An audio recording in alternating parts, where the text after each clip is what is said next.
तो किसी भी कॉम्प्लेक्स कंपाउंड में जो सेंट्रल मेटल होता है वही होता है क्या, सेंट्रल एटम। समझ गए, जिस मेटल का एटम होता है। नहीं समझे, ये सेंट्रल एटम है। इसी सेंट्रल एटम से जितने भी लिगेंड्स, या कह लो लिगेंड, समझ गए थे ना, सेकेंडरी वैलेंसी के तौर पर एनायन या न्यूट्रल किससे कनेक्ट रहते हैं वो क्या कहलाता है, सेंट्रल एटम। तो ये पूरी कोऑर्डिनेशन एंटिटी में कोई एक ऐसा मेटल रहेगा, जो भी रहेगा मेटल, उसी से सारे अदर वाले कनेक्ट रहते हैं। सभी जितने बचे रहते हैं उसी से कनेक्ट रहते हैं। तो ये क्या कहलाता है, सेंट्रल एटम। आया समझ में? बाकी बात कुछ नहीं है। देखो बुक में क्या लिखा है, देखो मैं पढ़ता हूँ, ध्यान से सुनो।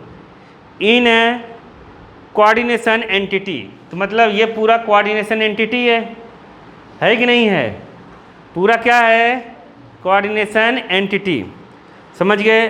द एटम या ions to which a fixed number of ions या ग्रुप आर बाउंडेड। नहीं समझ पाए? इस कोऑर्डिनेशन एंटिटी में एक जो रहेगा आयंस या एटम, वो एक फिक्स्ड नंबर से आयंस या मॉलिक्यूल से कनेक्ट रहेगा। वो क्या कहलाएगा, सेंट्रल एटम।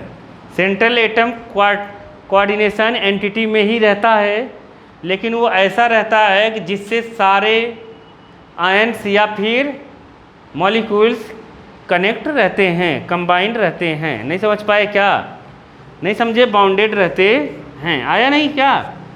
जैसे ये कार्बन से ये जुड़ा हो, कोबाल्ट से ये जुड़ा होगा ना, कौन कौन, NH3 NH3। तो कोबाल्ट को इसलिए क्या कहा गया, सेंट्रल एटम। आया समझ में कि नहीं आया? आ गया? नहीं आया? बना लोगे कि नहीं बना लोगे?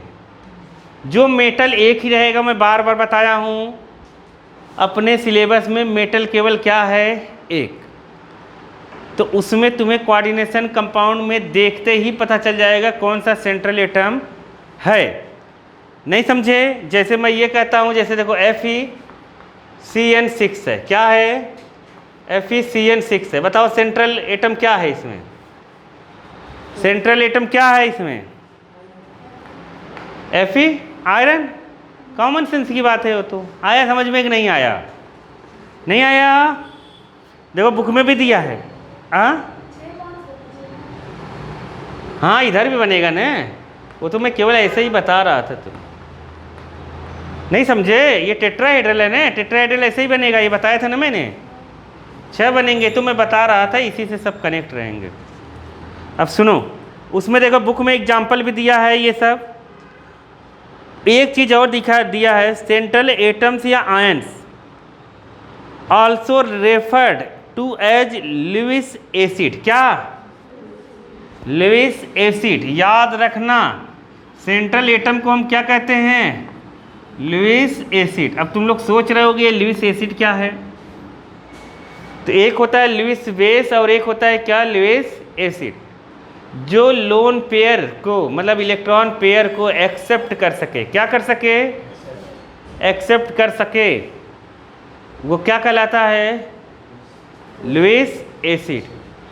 जो डोनेट कर सके या पेयरिंग में लगा सके लोन पेयर को, वो कहलाता है लुईस बेस। क्या कहलाता है, लुईस बेस। ये क्या है, लुईस एसिड। जितने इलेक्ट्रोफाइल होते हैं, क्या होते हैं, वो क्या होते हैं, लुईस एसिड। क्योंकि इलेक्ट्रोफाइल इलेक्ट्रॉन के पास जाएगा, किसके पास जाएगा, उसके पास इलेक्ट्रॉन की कमी होगी, इसलिए इलेक्ट्रोफाइल क्या होता है। और न्यूक्लियोफाइल क्या होता है, लुईस बेस। क्योंकि न्यूक्लियोफाइल के ऊपर होता है माइनस चार्ज या फिर लोन पेयर प्रेजेंट रहते। नहीं आया? आया कि नहीं आया? समझ गए? तो ये लुईस एसिड होता है, 1 मार्क्स का ऑब्जेक्टिव आ सकता है। आया कि नहीं आया?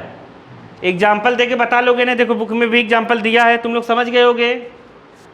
सेंट्रल एटम आया समझ में कि नहीं आया? आ गया? नहीं आया क्या? अरे कुछ भी एग्जांपल दे दो, जैसे एक और दिया है यहाँ पर, जैसे ये दिया है CO Cl और यहाँ एक Cl है तो NH3 कितना जुड़ेगा? 5, टोटल 6 होते हैं। यहाँ कितना लिखेंगे? 2 प्लस, तो बताओ ये कितना होगा? ये सेंट्रल एटम कौन सा है? ये CO। कॉमन सेंस की बात है, देख के बता दोगे तुम। अरे बता दोगे कि नहीं बता दोगे? यही सब तुम लोग यार लफड़ेबाजी कर रहे हो, समझ गए? चलें आगे, चलें कि नहीं चलें? नीचे देखो दिया है लिगेंड्स, क्या दिया?